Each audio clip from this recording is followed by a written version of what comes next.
La creatividad y el talento no se da en cada persona, aunque hay una persona que pueda tener acceso a esos recursos para así tener la mejor cámara, a lo mejor no le da acá, ¿no? Y nosotros apelamos a esto, a lo que la gente tiene que contar, a lo que tiene que decir, porque hay cosas que uno que de repente nos llegan desde dentro y decimos, es que lo tenemos que contar. Entonces vamos a iniciar con esta situación y es cómo se plantearon ustedes empezar a contar historias, porque también sé que tienen en YouTube justamente colgadas algunas series. Entonces lo mencionábamos hace un ratito, ¿no? Los cineastas hoy en día compiten contra los creadores de contenido de YouTube, de TikTok. Entonces comencemos a platicar sobre cómo se comenzaron a interesar por hacer cine. Platíquenos en dónde estudiaron, qué carrera estudiaron y cómo comenzaron a hacer esto de cine.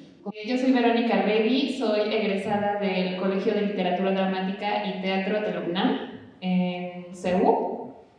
Yo recuerdo que me empecé a interesar por todo este mundo audiovisual justamente, no eligiendo tal cual la carrera, sino viendo películas.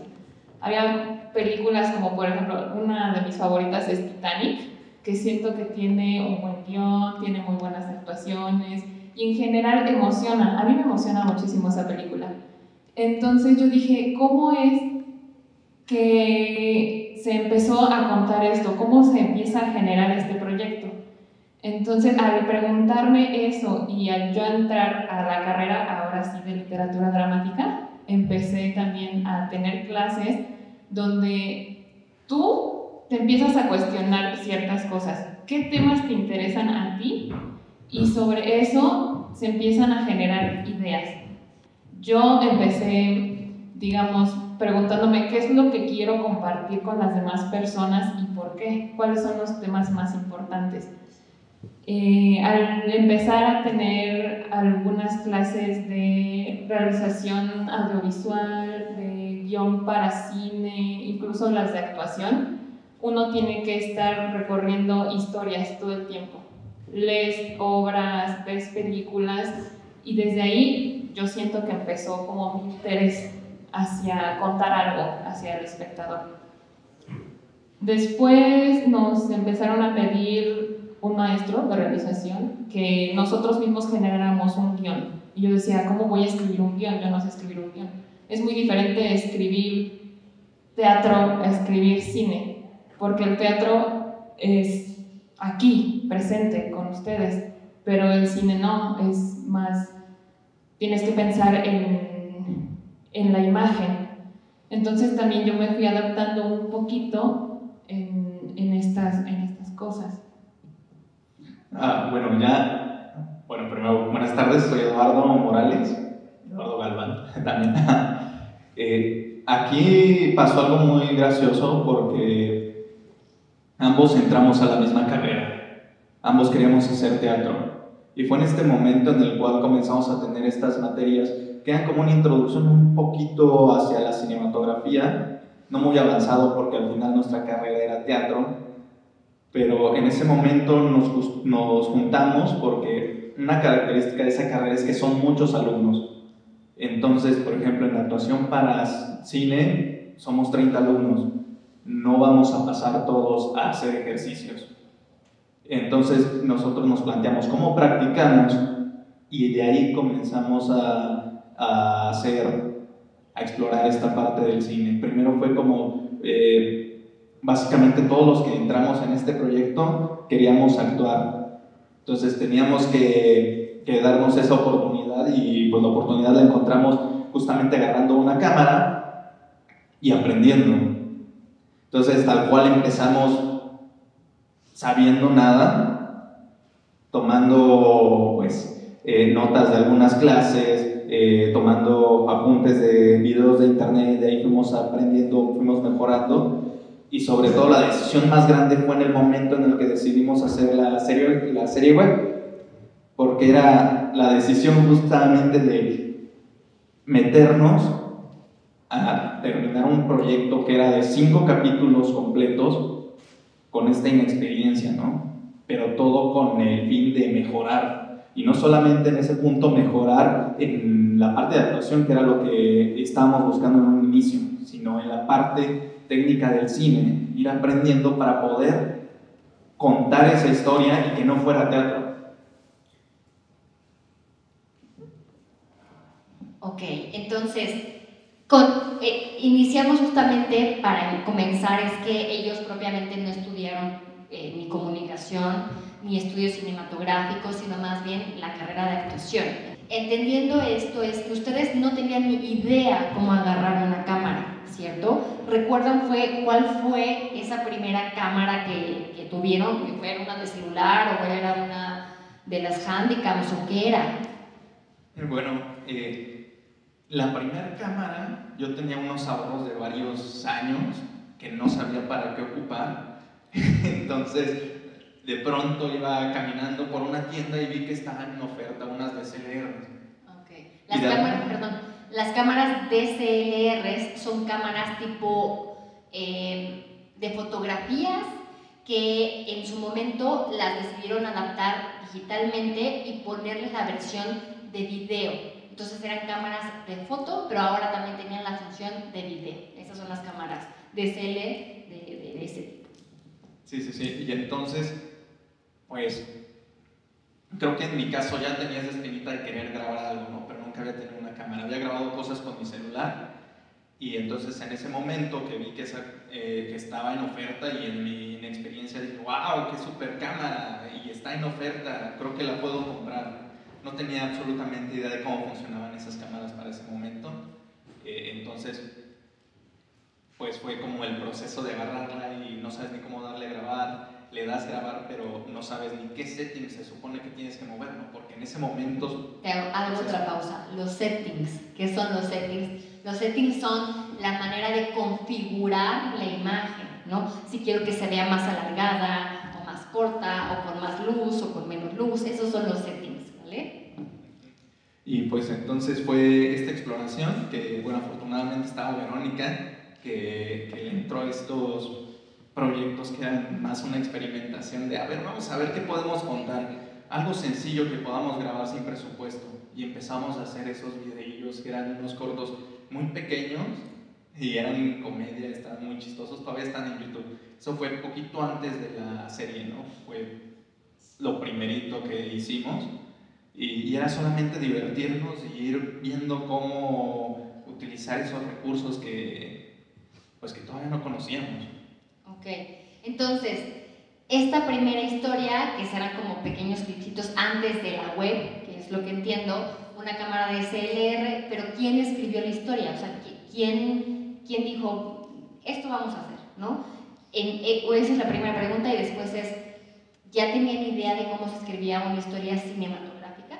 Porque una cosa es lo de teatro, como bien lo decía Vero, y otra cosa es cómo escribir para cine, porque no se parece nada a un cuento, a un poema, a una obra literaria, de novela, nada. O sea, es una parte muy técnica que hasta para mucha gente, público en general que no se dedica a hacer cine, le dan flojera. Por ejemplo, ¿cuándo han visto ustedes que allá en la librería vendan el guión de la película tal? No, solo películas muy exitosas. Por ejemplo, Harry Potter, Animales Fantásticos, que incluso se basaron en una obra literaria primero y luego hicieron la película y luego mandaron a imprimir el guión, solamente así, pero los guiones de las películas no es que los vendan, es algo como, es como una parte del ingrediente de toda la película.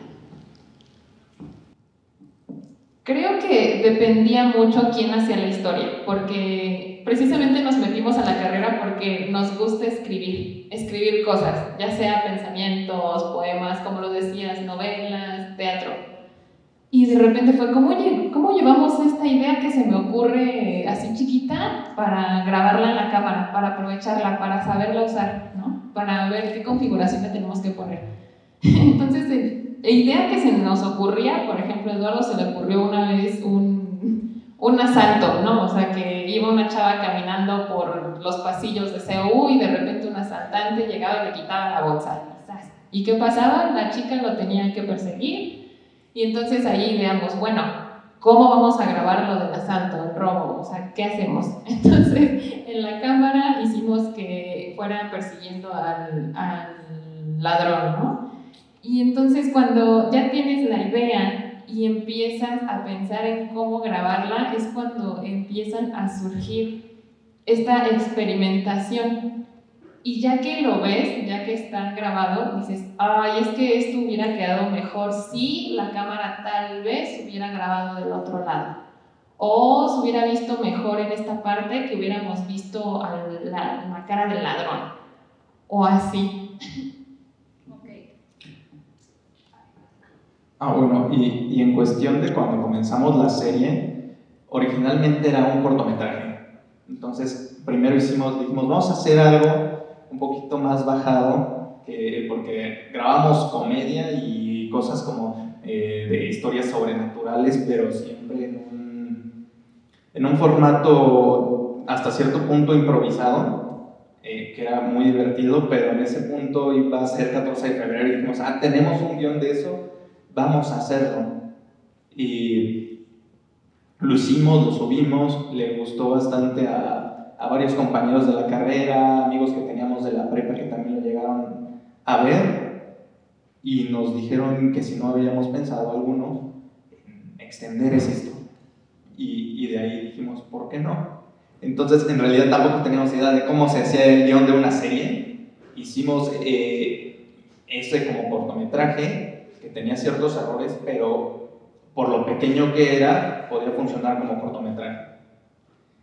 Entonces ahí al decidir hacerlo serie, tenemos 2 temporadas. La primera temporada siguió siendo una experimentación en la cual yo escribí los guiones, pero tenía todavía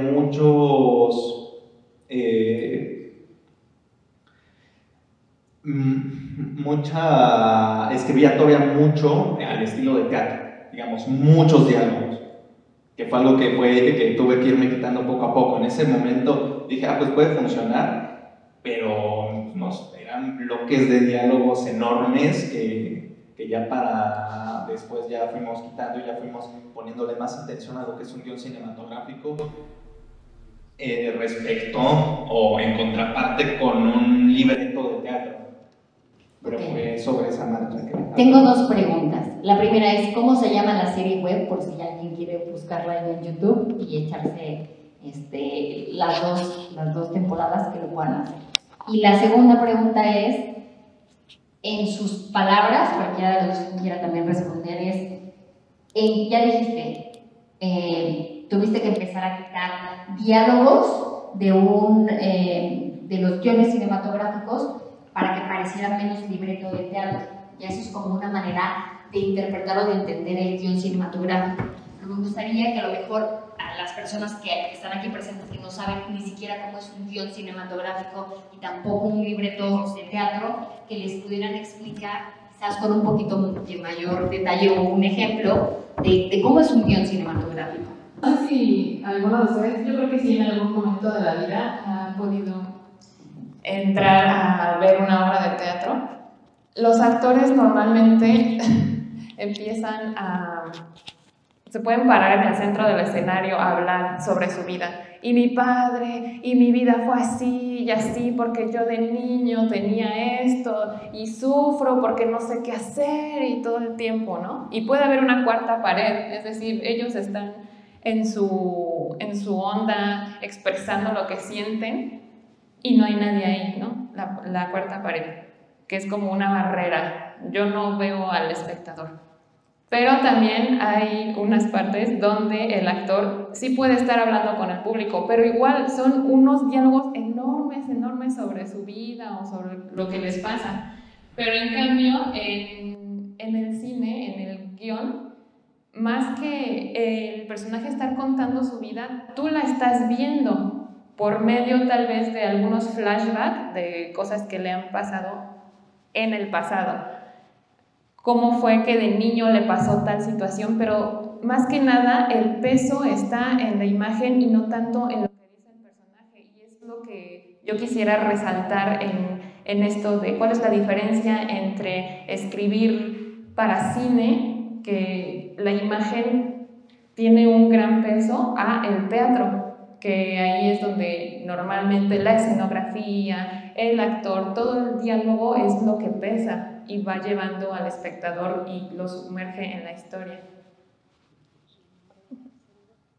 Bueno, repito el nombre de la serie web, es Aunque no sea yo, y nuestro canal de YouTube se llama Ignal Producciones.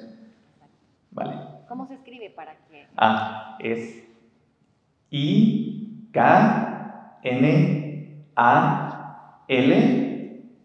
y después Producciones. Y ahí pueden encontrar pues varias cosas de nuestro trabajo. Muchas gracias.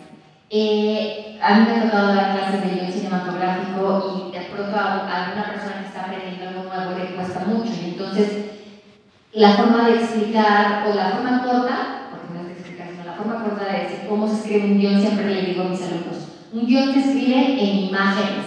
Y cuando les digo eso, siempre se quedan con cara de ¿cómo es escribir en imágenes, no? Escribir en imágenes es eso. Cuando ustedes ven una historia, no están viendo los diálogos, lo que están viendo es la imagen. Entonces, lo que se tiene que describir es todas las acciones que están sucediendo dentro de lo que se ve y que se escucha, ¿no? Por ejemplo, ahí va el ejemplo de la explicación. Tú no puedes escribir en un guión cinematográfico: el hombre entró a la habitación y entonces de su mejilla rodó una lágrima tan salada como el mar. A ver, ¿cómo? Si tú eres una persona que jamás has probado el agua de mar, pues no tienes ni idea que es salada, ¿no? Y entonces aquí entra una abstracción, ¿no? Una abstracción de lo que se supone del dolor que estaba sintiendo esa persona, pero en el cine no puedes saborear esa lágrima, ¿no? O sea, en el cine tú no podrías ver que esa lágrima es tan salada como el agua de mar. Tú lo que tendrías que escribir en un guión cinematográfico es, o sea, no hay manera de traducir eso, simplemente tendrías que escribir: Ramiro abrió la puerta de la habitación. Y si quieres a lo mejor expresar ese dolor, tendrías que decir, o explicar de una manera distinta eso salado de su lágrima, como por ejemplo entra a la habitación, mira con desgano su cama y se deja caer, y por su mejilla rueda una lágrima. Y ya, pero no puedes poner tan salada como el agua del mar. O sea, no hay manera de cinematográficamente probar, saber cómo es algo, lo tienes que explicar por la imagen, ¿no? Entonces, bueno, después de esta breve explicación ustedes empezaron como compañeros de clase que tenían una misma, digamos que querían lo mismo, ¿no? O sea, tenían algo en común.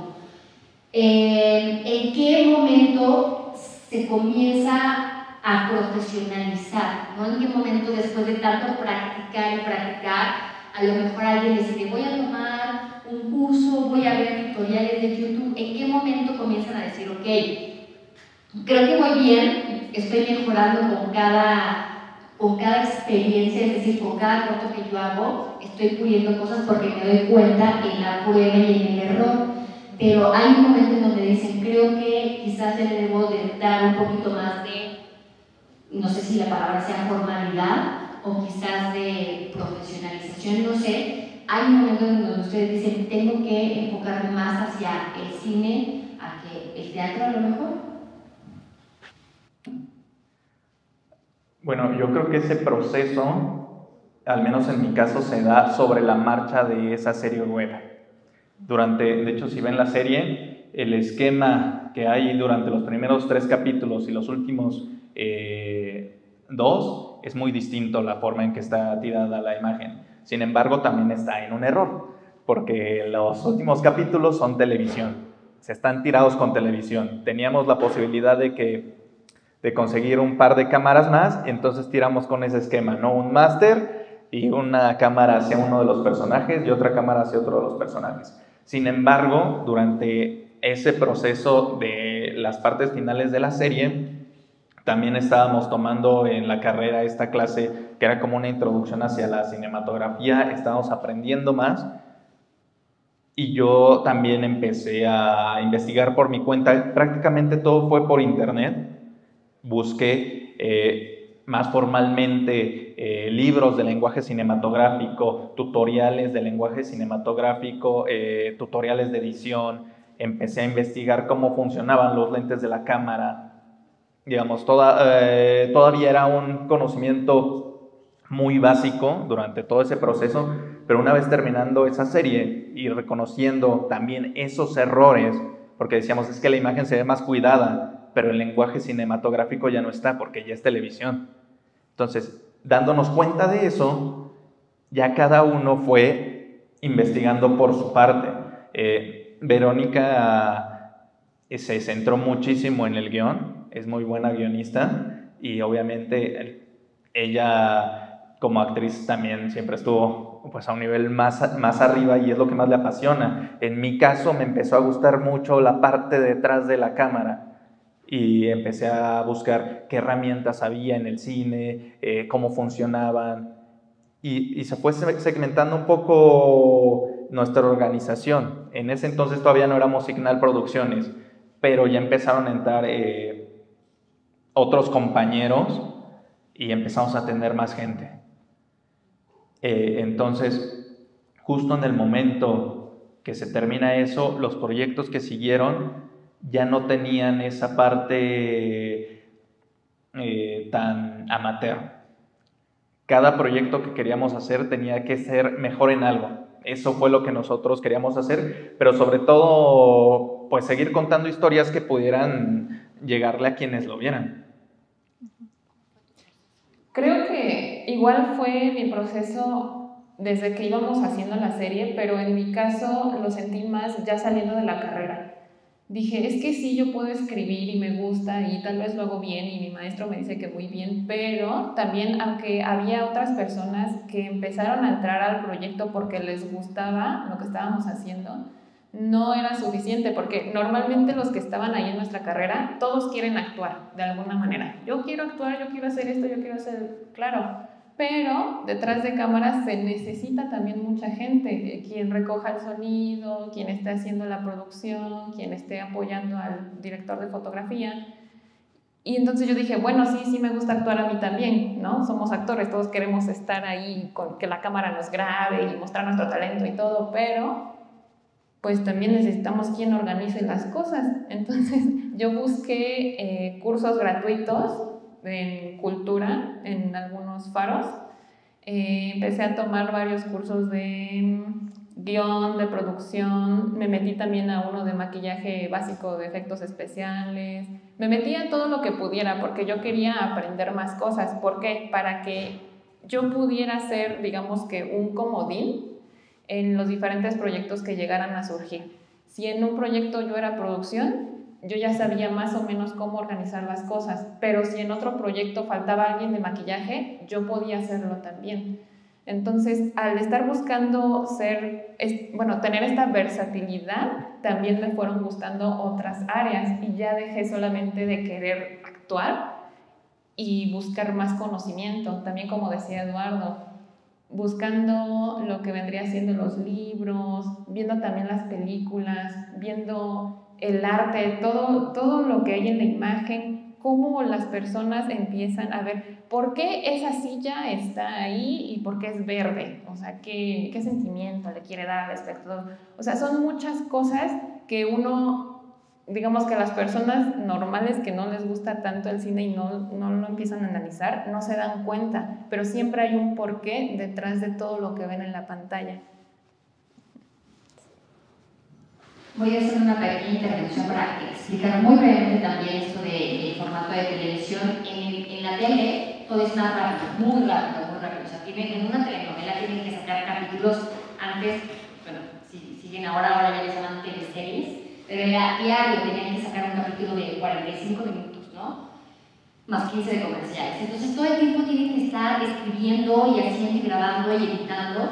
Y entonces el formato de la televisión es que hay como una especie de la locación o el set de televisión que digamos que sería como este escenario, y entonces cuando hay dos personajes interactuando lo que hacen es tener una cámara con las reacciones de un personaje, la otra cámara con las reacciones del otro personaje, y lo que les suelen llamar un máster, que es una cámara que está grabando todo el escenario, ¿no? Y entonces cada vez que hay un personaje, ponen la cámara de él, cortan ahí, luego la de ella y luego una grande, y este es un lenguaje muy de televisión que es muy diferente al lenguaje cinematográfico. Cuando ustedes ven una película se van a dar cuenta que de repente la cámara, tú dices, ¿cómo hicieron? Nosotros que nos dedicamos a esto, de repente decimos, ¿cómo hicieron eso? O sea, ¿cómo hicieron que la cámara pasara por el inodoro, por ejemplo, ¿no? Que de repente sacan cada toma que tú dices, ¿cómo hicieron eso, no? Que la cámara entra a una ventana y sigue al personaje caminando por las escaleras y baja y prepara los alimentos y entonces hay una toma para los alimentos y no como un corte, ¿no? Esa narrativa es una narrativa cinematográfica que no es nada sencilla de hacer con las cámaras, por ejemplo, las de cine y muchas digitales también. Hay una cosa que se llama foco. En el cine hay un personaje que se llama el foquista, o cómo lo aman o cómo lo odian, ¿no? Porque el foquista solamente se encarga de hacer foco. O sea, cuando una persona se aleja, tiene que hacer foco para que esté enfocada en él. Cuando se acerca igual, ¿no? Eso en la tele no existe, porque en la tele se ocupan regularmente cámaras de video que autoenfocan, ¿no? Y en el cine, por eso es más tardado, por eso es más caro, porque se ocupa de más gente para que puedan hacer ese tipo que pueda ser una obra tan cuidada como es, ¿no? Y con lo que ya también dijo Verónica, en el cine, todo lo que ustedes ven en una pantalla de cine, la imagen que ven no es solamente porque se le ocurrió, porque estaba de humor.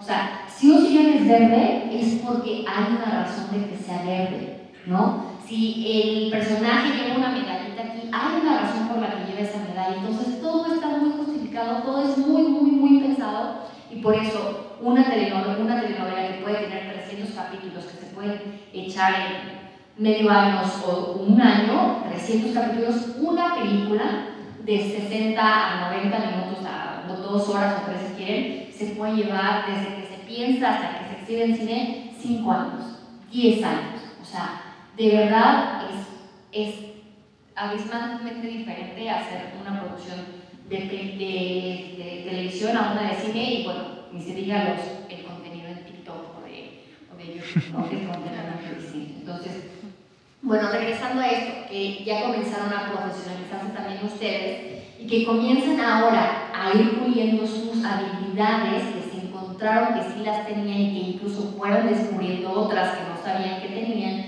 comienza a entrar gente con ustedes que les interesó porque les gustaba lo que ustedes estaban haciendo y entonces entra gente.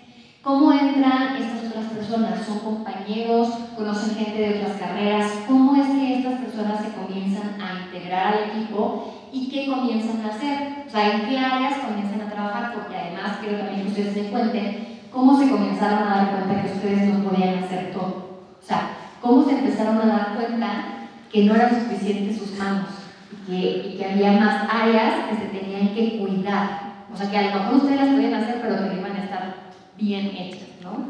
Hay un meme que de repente veo ahí que sale en redes que dice un cineasta independiente que dice yo hago el sonido y la fotografía y también actúo y edito y escribo y todo lo logro haciéndolo todo yo solo y me sale muy mal, ¿no? Porque una persona no puede hacer todo, pero bueno, cuéntenos.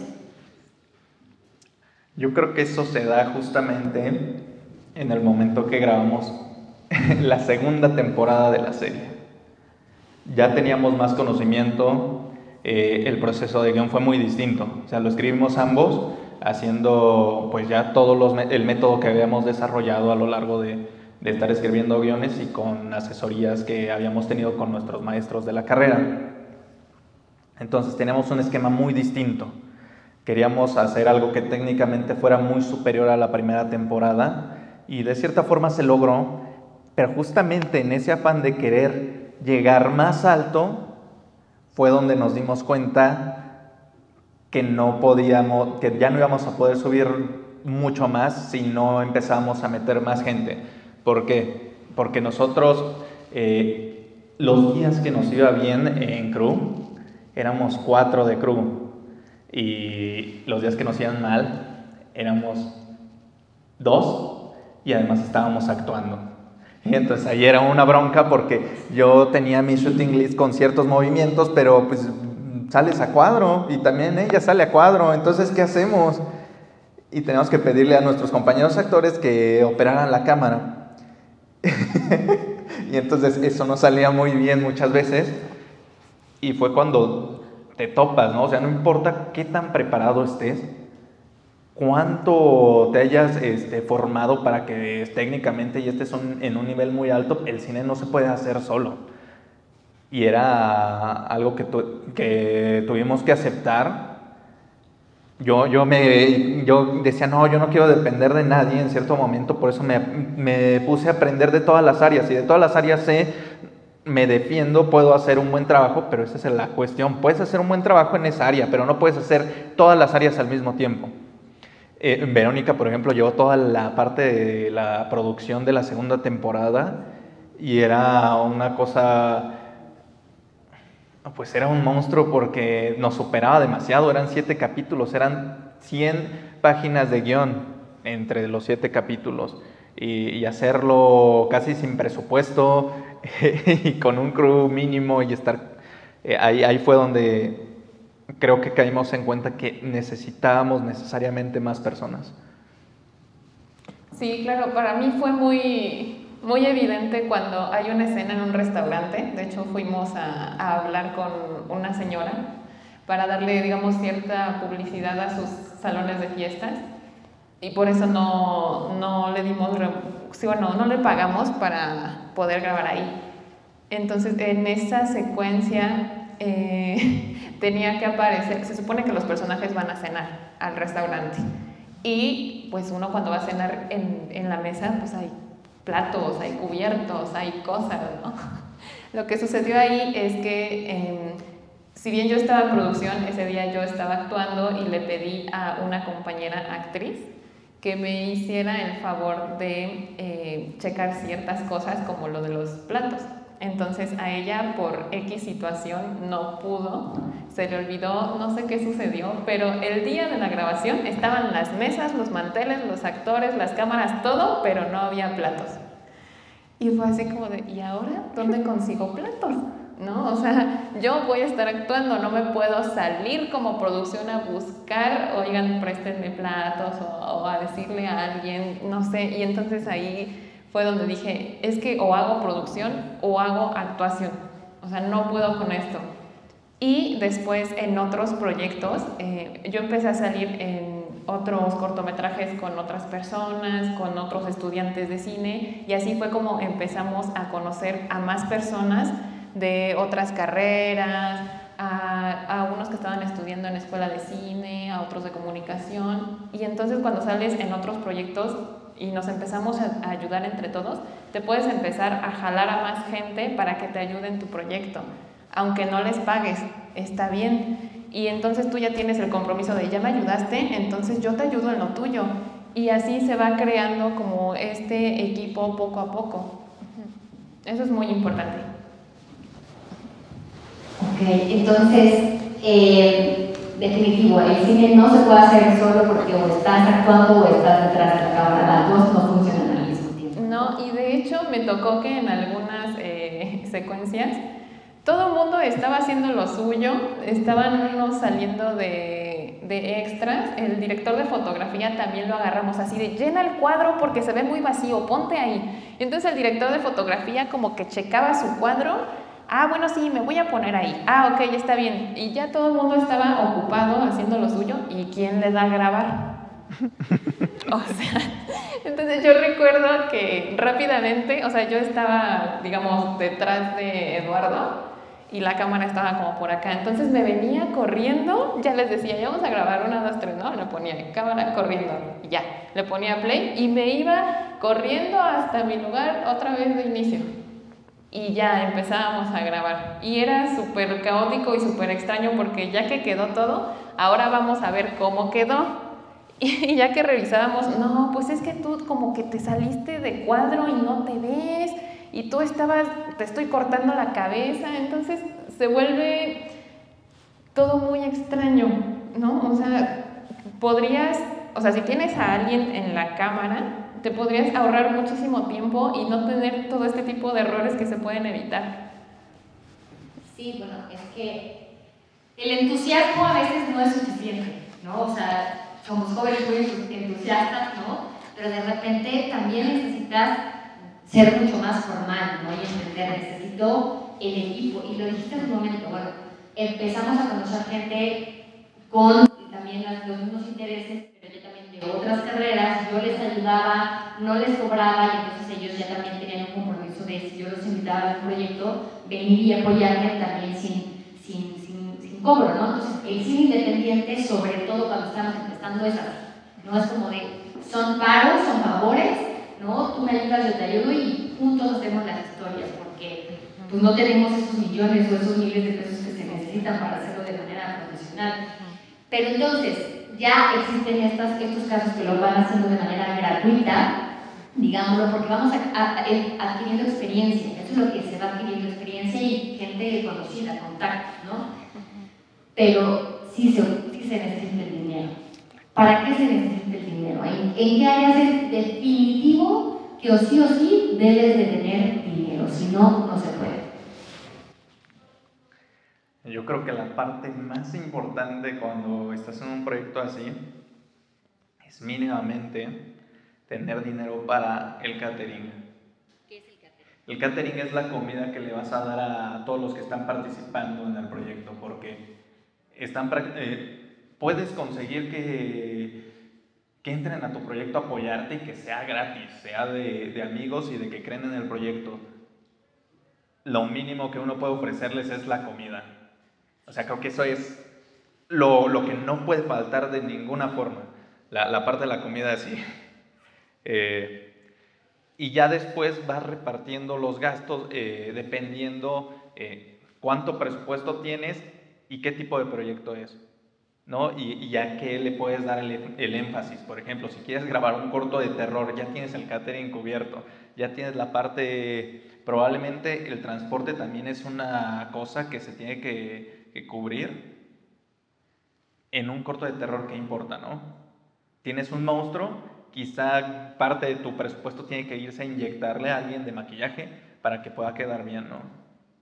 O digamos, si vas a empezar a ir un poquito más holgado, ya vas definiendo para que, por ejemplo, los actores, si alguien te está haciendo, si consigues un actor que es medianamente conocido, le puedas dar algo, ¿no? O quizá él no puede comer, o alguien de tu crew no puede comer carne, y tener eso también presente. Entonces vas ahí moviendo los recursos poco a poco para que todos estén cómodos. Y bueno, también depende de otras cosas. Uno puede, para grabar, usar su cámara o conseguir un amigo que le preste, y todos esos elementos técnicos, si no los tienes, también cuestan. Y también es bueno tener presente a qué le puedes invertir para que te ayude a que el resultado final de tu cortometraje sea mejor, ¿no? Entonces, de repente, quizá no inviertes en una mejor cámara, quizá inviertes en rentar un lente o quizá en la iluminación. Porque hay proyectos que yo he visto que rentan una cámara de cine de una gama media, gama alta, un buen lente y no iluminan nada y es de noche. Y no se va a notar que es una cámara cara si no tienes cómo iluminar. Entonces es ir viendo que eso se ve con la experiencia. Vas dándote cuenta que necesitas más iluminación o una cámara cara. Que la iluminación siempre es mejor que una cámara cara. Al menos en mi experiencia. Vale, voy a hacer una pregunta más y después vamos a pasar con el público a que después de que ya les dimos el contexto, ahora sí ustedes puedan preguntar. Y la pregunta siguiente es justamente ¿en qué momento se dan cuenta que ya como que ya dieron ese salto, que ya les están saliendo las historias, los cortometrajes mucho mejores, que ya a lo mejor tienen incluso actores, como lo dijiste, quizás conocidos, medianamente conocidos, que ya tienen un crew, que ya...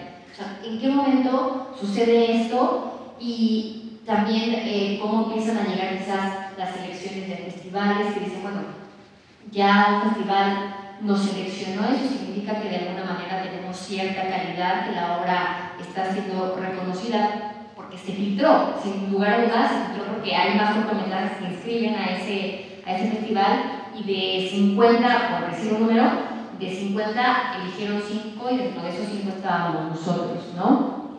Y si esos cortometrajes, si nos pueden dar un monto de cuánto es lo que más se ha gastado en alguno de estos cortos. Creo que a mí me pasó cuando bueno, al terminar el proyecto siempre lo veía yo y siempre encontraba error. Tal vez a esto pudo haber sido mejor así o mejor así, y entonces cuando yo me di cuenta de que ya habíamos crecido de manera, digamos, profesional, fue cuando dejé de fijarme en el aspecto técnico y empecé a sentir y a ver la historia.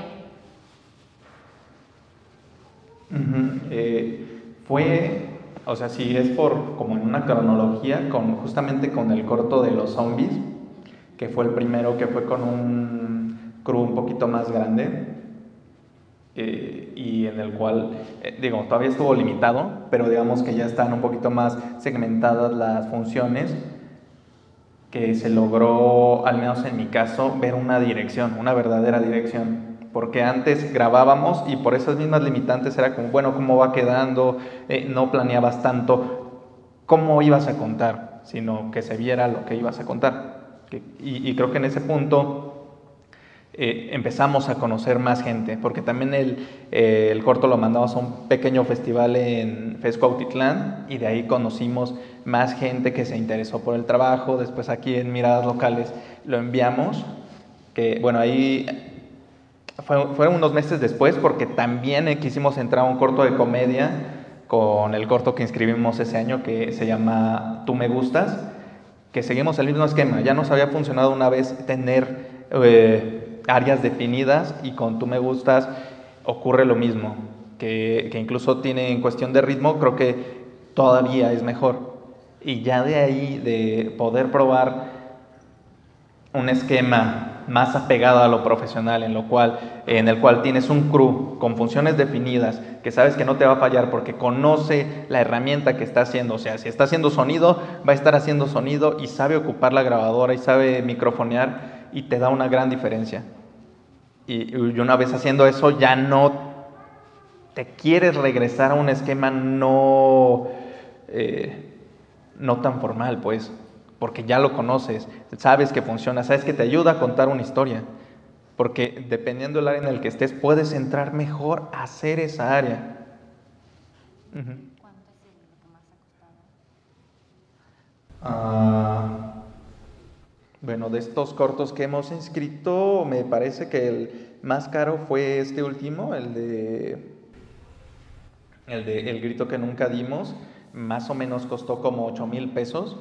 También hay que decirlo, fue un proyecto grande en el cual muchos se subieron al barco sin cobrar, y también por el paso de los años ya teníamos más equipo. O sea, digamos, no gastamos en rentar equipo.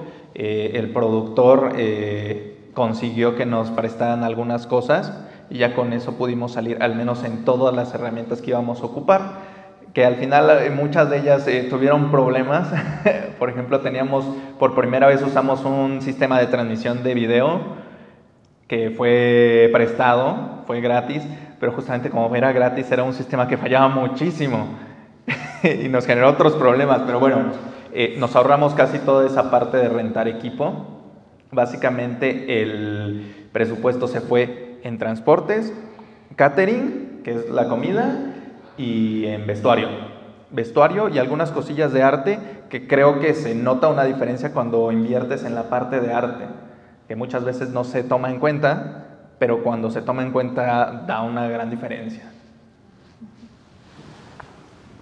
Y bueno, fueron 8,000 pesos, digamos que en dinero, en flujo de efectivo, ¿no? Pero eso no quiere decir que la obra misma cueste 8,000 pesos. Si, por ejemplo, nos ponemos a hacer cuentas en lo que es en especie, que fue, digamos, lo de las cámaras, la iluminación, que a lo mejor la gente que donó su trabajo, que es el tiempo, el esfuerzo, el conocimiento, la escritura del guión, la dirección, todo eso cuesta. Pero en este caso no tuvieron que pagarlo porque la gente decidió donarlo, digamos que decidió aportar ese trabajo en especie, ¿no? Entonces, importantísimo es, creo que ya lo dijeron, ¿no? Voy a hacer una pequeña recapitulación, es siempre lo primerito, creo que es importante, es la iniciativa. Yo quiero hacer esto, con lo que yo tenga voy y lo hago. Hoy en día siempre también cuando doy clases, les digo a mis alumnos, es que hoy ya no tienen peros para hacer lo que se les dé la gana. Vas, picas un botón de YouTube o Google, ¿qué quieres buscar? ¿Qué quieres aprender a hacer? ¿Un guión? ¿Una receta de un pastel? Lo que tú quieras está en internet, ¿no? Entonces es tutorial, entras, ves de qué se trata, lo ves las veces que sea necesario, vas, lo aplicas, aprendes, y lo que también hicieron ustedes es, ya lo hicieron de manera, o sea, con ustedes, ¿no? Con amigos, y entonces prueba y error, hasta que se van puliendo esas habilidades, vamos descubriendo nuevas habilidades, nuevos conocimientos, los pulimos en libros, en tutoriales, en cursos gratuitos, que afortunadamente hay muchas instituciones, por ejemplo aquí, en los faros de la Ciudad de México, en otros lugares hay cursos gratuitos, ¿no? Que también los puedes ir a tomar de manera presencial y es gratis, ¿no? Hacerte de equipo, me refiero a ahora ya con un poco de dinero que tengas, con tu celular o una cámara reflex, un poco de iluminación, para sonido se necesita una grabadora, hacerte de contactos, amigos, compañeros, colegas, que tú ayudes y que te ayuden para tus proyectos futuros, y siempre querer más, que era lo que ustedes decían, ¿no? O sea, si ya hiciste historia y en la próxima quiero algo más grande, ¿no? Porque eso significa aprender más, pulir más, y entonces voy a adquirir nuevos conocimientos y voy a siempre ir mejorando, ¿no? Y bueno, cuando ya tenga quizás un poco más de dinero, pues le ayudo a hacer una historia más grande también, ¿no? En donde a lo mejor me signifique salir a otros estados, ya incluso no nada más quedarte en tu zona, sino salir a otros lugares y a lo mejor invertir en vestuario y lo que ustedes dijeron, ¿no? Entonces hasta aquí creo que vamos bien, ¿no? ¿Alguien visto que allá tienen una pregunta? Ahorita que estaban comentando lo de los presupuestos, yo recordé dos proyectos ahorita me llegan de bajo presupuesto, la Bruja de Blair y Mad Max. Fueron básicamente bajo presupuesto y resultaron ser un éxito. Entonces, ustedes como cineastas independientes, ¿qué géneros ustedes piensan que puede quedar bien para la producción independiente y qué géneros con cuáles ustedes no se meterían por la cuestión del presupuesto? Yo creo que toda esta parte de found footage, que es metraje encontrado, que es esta simulación de que estamos grabando quizá un documental, es muy barata, se puede explotar mucho en los géneros de terror y creo que es una buena opción para comenzar a hacer un proyecto grande de cine independiente. Donde yo creo que se complica es si tienes una historia que es de época, porque cuando tienes una historia de época necesitas locación, arte y vestuario, y ahí se te va a ir bastante dinero. Entonces yo creo que terror, si es found footage, es una buena opción. Drama con pocos personajes y pocas locaciones también es una muy buena opción. Comedia, todos estos géneros siempre pensándolos en acotarlos en locaciones fáciles de conseguir o que tú ya tienes en mente que puedes poner, y con pocos personajes, ¿no? Porque también la parte de muchos personajes va requiriendo varias cosas, porque a veces cuando trabajamos con talento ocurre que quizá, porque lo esencial es irte con actores, entonces quizá necesites, tienes tu pick-up con tu crew en cierto lugar y tienes que mandarle un Uber a tu actor, ¿no? O a lo mejor come cosas que no quiere, que no le das a todo el crew y son gastos extras, ¿no? Entonces es considerar pocos personajes y igual un crew, si no tienes mucho presupuesto, un crew reducido que sea el indispensable para que pueda salir. Y eso pues pensado desde el guión, un guión que no requiera proezas técnicas, que te pidan rentar por ejemplo una grúa, tener un Bavenet, que es un difusor gigante para exteriores, ¿no? Quizá pensar en interiores también es una buena opción de economizar bastante el dinero, porque no te preocupas tampoco porque llueva o porque se va el sol, ¿no? Es más fácil controlar un interior. O sea, terror sí, cuando también le puedes meter misterio, porque si tú te vas por un terror donde sale un super mega monstruo que tiene una máscara y maquillaje que se le caiga a lo descarnado y todo eso, eso ya también te implica meterle más dinero, más presupuesto. Pero si tú en tu guión, bueno, yo lo que hago es desde el guión pensar en la parte de producción, precisamente para no gastar tanto. Entonces, si yo quiero hacer algo de terror, veo la manera de cómo resolver. Si quiero que en serio ese monstruo tiene que estar ahí, ¿cómo le hago para que no me cueste tanto? ¿O es en serio que...? Muchas veces es mejor que no se vea tanto el monstruo tal cual, pero sí una parte, o que tú sientas o que el espectador sienta que hay algo ahí acechando a la gente. Entonces también es ver de qué manera uno resuelve todo este tipo de cosas, pues, para que no se vayan incrementando el gasto. Y también a mí se me hace algo fácil, por así decirlo, escribir comedia con pocos personajes, que no tengan un gran vestuario o que no te vayas a conseguir la super locación porque te van a cobrar. O sea, todo eso lo tenemos que cuidar. Casi todo el cine mexicano que tiene una gran exhibición aquí en México es muy similar, que es esto que se escucha mucho de las típicas comedias románticas que llegan al cine, ¿no? Que bueno, es a donde se le está apostando más presupuesto, porque es lo que ha dejado dinero en cuestión de... no es una industria mexicana de cine, pero lo que está dejando el dinero, ¿no? Entonces no hay como propuestas muy diferentes. Y entonces se genera un prejuicio de que todo el cine mexicano es así, porque las historias que son, que se salen de eso, de ser una comedia romántica típica que ves cada vez que se estrena en Cinépolis o en Cinemex, no llegan a esas salas. Entonces buscarlas es complicado a veces. Te vas a ciertos festivales donde se exhiben, a veces las compran algunas plataformas de streaming, pero finalmente las tienes que buscar. Entonces lo que está al alcance es esta cosa de las comedias románticas, y como es un flujo constante de estas películas, viene esa expresión de es que es otro churro. La palabra churros mexicanos se conoce desde más o menos los años 40 y 50, cuando Juan Ron, que fue un cineasta de origen español, por alguna razón de las circunstancias de la vida, viene a México, se convierte en cineasta y a él se le conoce como el máximo exponente de los churros mexicanos. Él lo que hacía eran películas de bajo costo, producciones de bajo costo, pero que eran redituables en taquilla porque a la audiencia le representaban mucho entretenimiento y les representaba pues, básicamente entretenimiento, o sea que el contexto, lo que decía la historia misma podría ser intrascendente, pero como era entretenido a la gente le gustaba. Por ejemplo, en sus películas podían haber gente que se estuviera disparando y que atrás de ellas hubiera una ventana, y la ventana no se rompía, ¿no? Hubiera balazos y no se rompía porque pues, era cara la producción, no se puede romper una ventana porque eso cuesta, porque hay que reparar, etcétera, ¿no? Para empezar, para dar ese contexto de donde viene la palabra churro mexicano, de ahí viene, ¿no? El Smart Films es un festival de cine hecho con celulares. Entonces, puedes hacer hay distintas categorías. La categoría profesional, todo es exactamente igual, solamente que tienes que grabarlo con celular.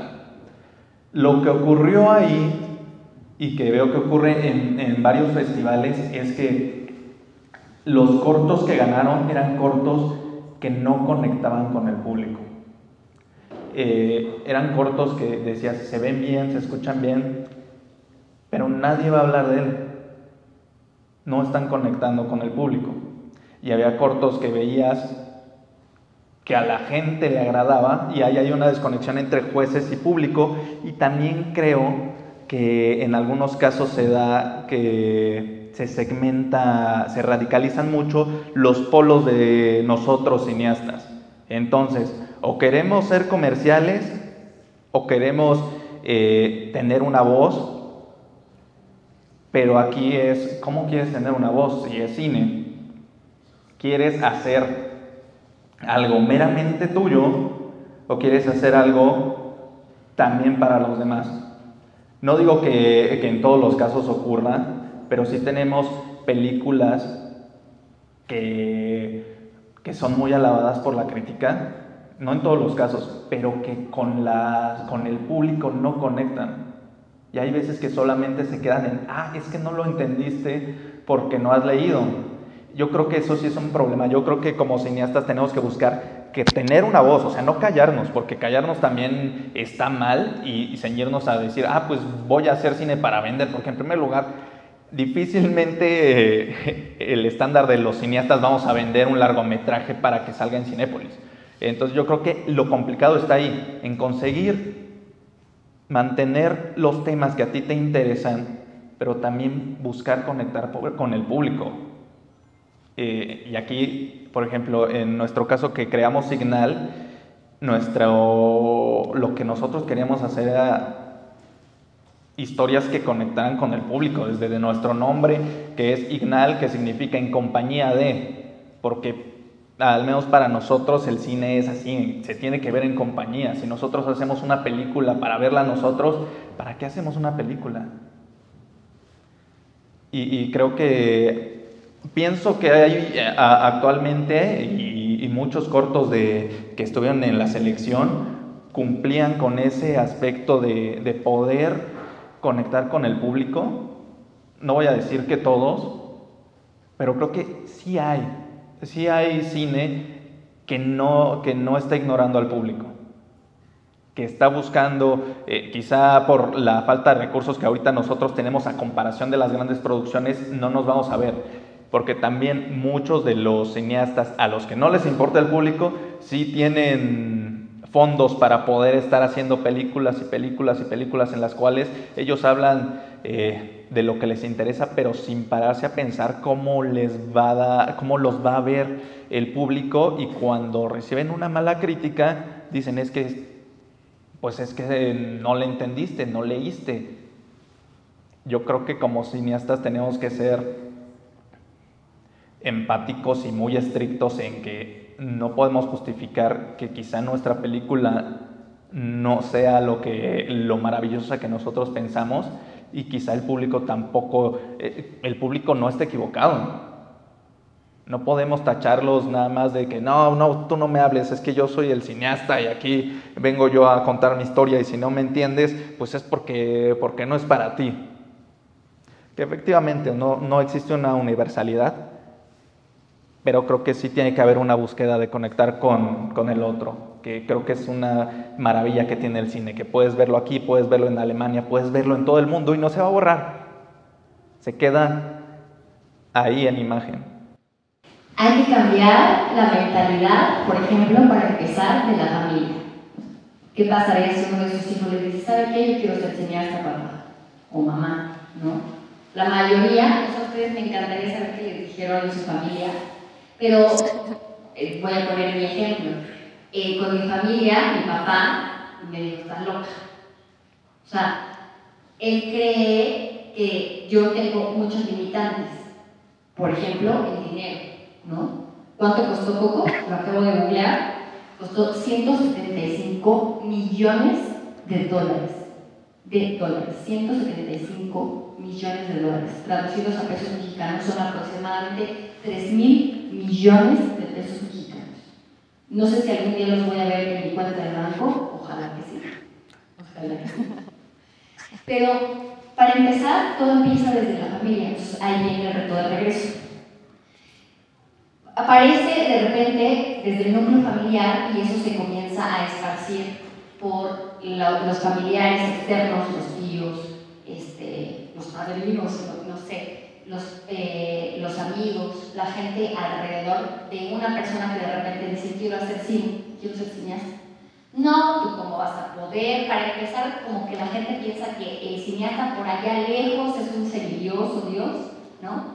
Que puede hacer cine porque alguien, no sé, nadie sabe a lo mejor que existe una carrera, que pueden estudiar, que pueden hacer. Cuando yo me dije, yo quiero hacer cine, yo quiero contar historias a través del cine, contar películas porque tengo algo que decir, y de repente me empecé a ver qué necesito y cuánto costaban las películas en mi país y quiénes hacían las películas en mi país y cómo se necesitaba llegar a los cines empresarios. Dije, bueno, yo que soy hija de 2 papás que son profesores, ¿cómo voy a llegar ahí? Para empezar, mi papá no creía en mí, o no sé si ahora lo hacen. El día de mi mamá es completamente diferente porque ella siempre ha tenido todo su apoyo. Y la gente piensa que ser artista es prácticamente vivir en la pobreza. Y entonces la gente, no solamente a los cineastas, a los pintores, escultores, ustedes que empezaron, por ejemplo, en la actuación, a los actores, a cualquier persona que es artista, la gente lo ve como seguro se muere de hambre, o quién sabe, ¿no? O sea, si no es de la familia pudiente, de la cultura, de la crema, pues ¿de qué va a vivir? ¿No? Su papá lo mantiene, pues por eso puede pintar. Si no sé ustedes en qué momento tienen tiempo para poder comprar, o sea, si sus papás les compran sus cosas, o ustedes tienen que ahorrar para comprar sus cosas, ¿no? Y entonces es mi contexto, que por eso lo platiqué desde el principio, mi contexto a mí me dice que yo no puedo hacer cine, porque no vengo ni de la familia de contactos ni de la familia de recursos. Y para yo pensar siquiera en tener en mi cuenta de banco no 175 millones de dólares, sino 20 millones de pesos para hacer mi película de largometraje, que la diferencia entre un corto y un largo es la duración, yo necesito 20 millones de pesos en mi cuenta. ¿Cómo voy a conseguir 20 millones de pesos para hacer una película mexicana cuando tengo que mantenerme, pagar una renta, trabajar 8 horas para pagar esa renta y además hacer esta proeza, ¿no? Si mi contexto, si yo vivo en Ecatepec, en Nesa, en Cuautitlán Izcalli, en Toluca, en cualquiera de estos contextos. Y entonces, desde mi núcleo familiar me dicen, tú no puedes, porque tu contexto te dice que tú no puedes, porque ¿cuándo vas a aspirar a hacer una proeza cultural, de nuestra cultura como Coco? Porque existe una película mexicana que se llama Día de Muertos, que como esa película mexicana no costó tanto, en millones de dólares o de pesos, no se le inyectó la misma publicidad porque ese grupo de cineastas animadores no tienen el poder adquisitivo o no tienen un padrino que les esté inyectando tanto dinero para poder hacer esa proeza que usted nos pide como reto. Y yo le digo, me encantaría hacerlo si desde los núcleos familiares de las personas, en nuestros contextos de Estado de México, cuando un día nuestro hijo, nuestra hija nos dice quiero ser artista del arte que se imagine, tú le dices a tu hijo, órale va, te voy a meter a escuelas, a talleres, te voy a comprar lo que necesitas, la cámara, la lámpara, ¿qué más necesitas? Órale, ahí va. Pero pues no quiero pensar como que somos pobrecitos mexicanos y no podemos, al contrario, con los recursos que tenemos, hacemos lo que podemos. Y no nos da quizás para hacer una proeza como Coco, porque pues eso, no tenemos 175 millones de dólares. Sí, en ese aspecto también creo que es importante entender por qué, por ejemplo, a mí me gusta mucho Coco, pero parte de su éxito también es toda la parte de marketing, esos millones que se le inyectaron, porque es lo que yo digo, hay cosas que tienden a una universalidad, pero también hay que entender por qué llegó a todo el mundo, ¿no? Que es esta cuestión de todo el marketing que se le da, que probablemente hay muchas películas que pueden tener una calidad que quizá no sea en animación porque, bueno, animación Pixar es un monstruo enorme en la cuestión técnica, ¿no? Pero que quizá sin ser animación también podrían tener esos chances de llegar a todo el mundo, pero que no tienen una parte de marketing tan masiva como lo tiene la industria norteamericana, y más porque aquí en México no hay como tal una industria desarrollada, ¿no? Lo hubo en su momento, ahorita no, y ahorita hacer cine en el cual no estés metiendo a los actores más conocidos es un riesgo enorme en el cual no te van a dar ni tantas salas de cine ni toda la parte de marketing que requieres, y que quizá podría ser que sí llegaras a más. También tenemos ese sesgo, ¿no? Por nuestra parte podemos hacer una historia, mejorar lo más que podamos, hacer una historia que conecte, y creo que ahí es donde nosotros podemos movernos, con los recursos que tenemos y buscar los medios para que tenga una buena distribución, pero sí entendiendo que de inicio no estamos en las mismas condiciones de los grandes estudios, porque aquí en México tampoco es que haya los grandes estudios que produzcan masivamente películas todo el año y que tengan todos los contactos para también tener taquilla y salas en Estados Unidos y en otros países, como lo es Hollywood, ¿no? que tiene todo ese poderío y que abren miles y miles de salas en muchos países.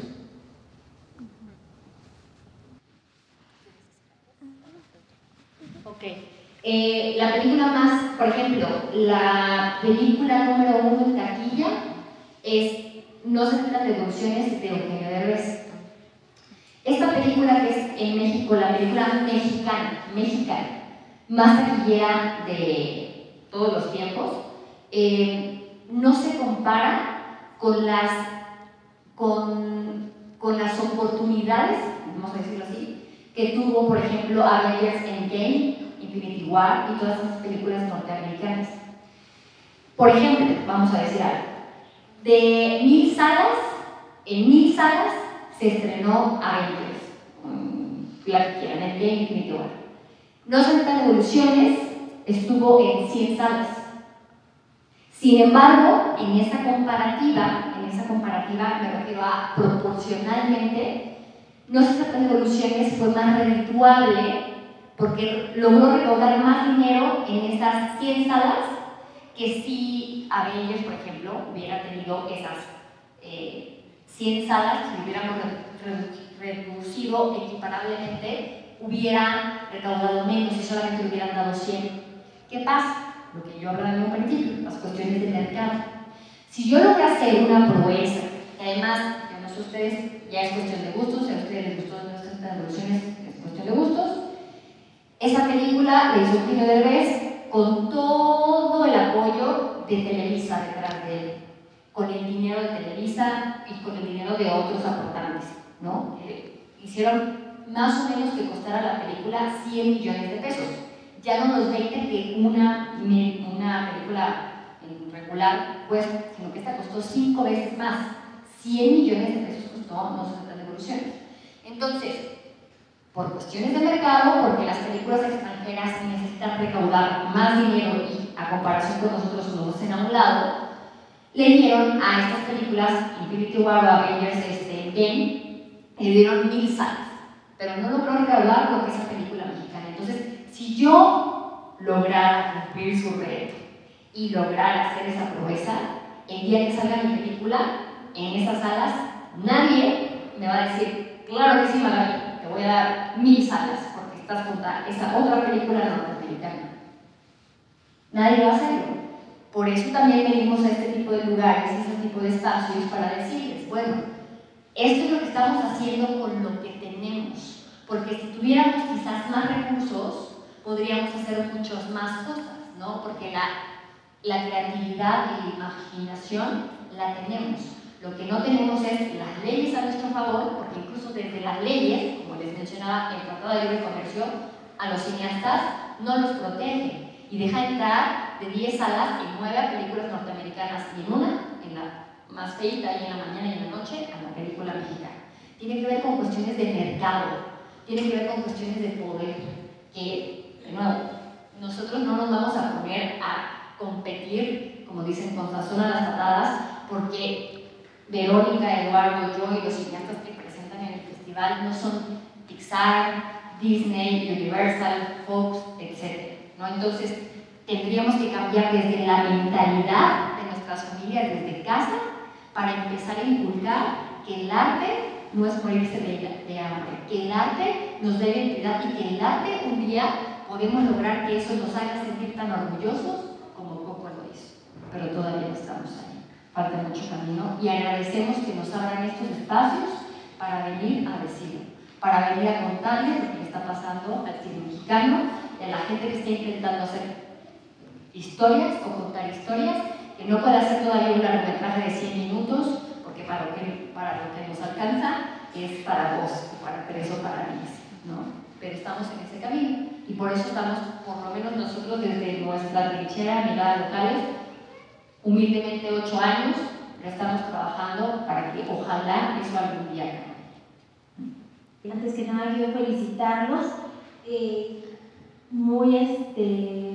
se ve la labor que hacen, que es con mucho trabajo, mucho esfuerzo, y a pesar de las adversidades que ahorita se comentan, por luchar con un monopolio tan grande y pues yo creo que en todas las áreas en el país es un reto, tanto en el cine, igual también en trabajos, en empresas, hasta las tiendas pequeñas, ¿no? Que tienen que luchar contra las plazas, ¿no? Entonces yo soy más de consumir lo local, y es un trabajo admirable. Yo más que nada quisiera preguntar qué es lo que inspira a ustedes a seguir con esta lucha a pesar de todas estas problemáticas que tienen, y qué es las historias que ustedes manejan para las personas, qué es lo que quieren representar, qué es lo que ustedes quisieran que la gente concientizara. Más que nada es eso. Primero, mis inquietudes, expresarlas con los demás, ¿no? Por ejemplo, la delincuencia, hay muchas cosas que puedes consumir sobre que el asalto, el robo, los feminicidios, todo ese tipo de cosas. Hay muchísimo material ahorita y hay muchísimos cineastas que están haciendo proyectos sobre ese tipo de cosas.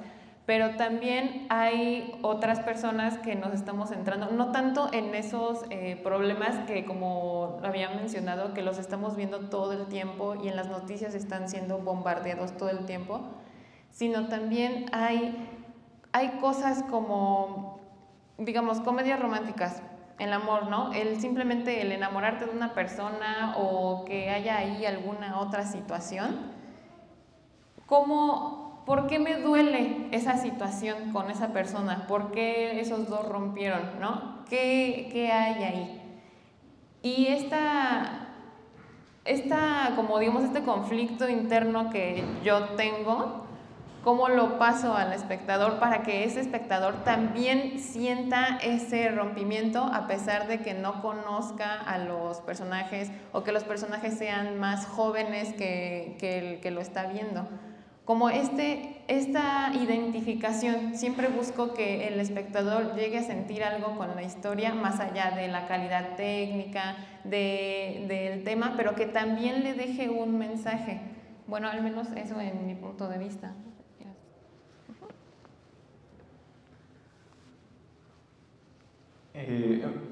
En mi caso es muy parecido. Es justamente explorar ciertos tópicos que yo creo que cada persona los tiene, de qué es lo que le mueve, qué temas son los que te tocan a ti, y pensar cómo compartirlos, en este caso con un público. Desde que entré, por ejemplo, a la carrera de teatro, yo ya iba a querer compartir con un público. Al final me dediqué más hacia el cine, pero es lo mismo. O sea, a mí me inspira poder explorar todas esas inquietudes que de repente surgen en mí sobre algún tema, sobre algún tópico, sobre algún sentimiento que estoy teniendo, para compartirlo en imagen con más personas en la cuestión del cine y cómo los emociono también. Porque no se trata solamente de yo soy el importante y van a escucharme porque soy cineasta y porque estoy haciendo cine. No, es compartir, es poder sentir lo mismo por un momento con lo que estamos viendo en pantalla. Entonces, ese momento en el cual alguien está viendo un cortometraje que realizamos y se emociona y tiene la emoción que nosotros pensamos desde que estábamos escribiendo, o cae el chiste que escribimos y que en esa parte se tenían que reír, ese momento es lo más hermoso que existe de hacer cine, y es a mí lo que más me llena y es lo que me inspira a seguir haciendo historias que puedan conectar con la gente. Para nuestros queridos ponentes, les traemos un pequeño regalito a ustedes de parte de Miradas Locales. por compartirnos estos minutos de su experiencia, de su tiempo. Entonces, si quieren, por favor, acá, exactamente.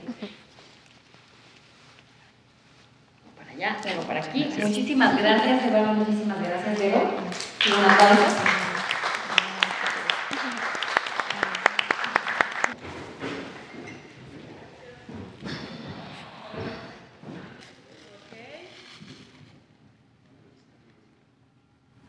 Nos encuentran como Miradas Locales en redes sociales.